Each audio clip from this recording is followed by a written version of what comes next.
All right, so this rail, for the most part, has 3 main rail components, which is gonna be your bottom rail. It's gonna be your top rail infill, which is what these are, right? And then your top rail. And this particular top rail is to receive a cocktail topper, right? So it's flat. And then if you look, there's little grooves on the underside of that. And this infill clicks into place there, right? And then if you notice, there's also this little like groove spot here. And I don't know if you can see that, but there's like little grooves in them. And then same thing on this bottom rail. One side has the grooves and one side doesn't. That's in order to be grippy, right? And it comes with this glass infill. And if you notice, there's 2 kinds. There's this depth, and then there's, see how deep this is?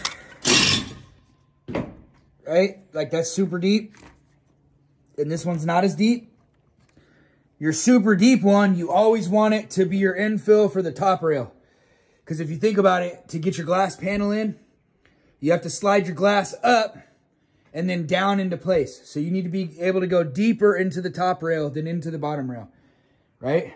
And then you see these little grips right here? That's what's catching those little grooves. So they'll keep it in place until you get the glass in there, right? And then same thing with the top rail. And again, it's this little groove right here on the sides that clicks into this. And then when we assemble it all together, before we pop this into the top rail, we're gonna pre-drill a bunch of holes right here, bam, bam, every 16 inches.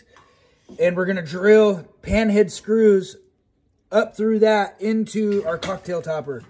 So there's not a bunch of screws exposed everywhere, right? So that's the general principle of what components are in this rail system, other than the posts and the lags to put it together, right?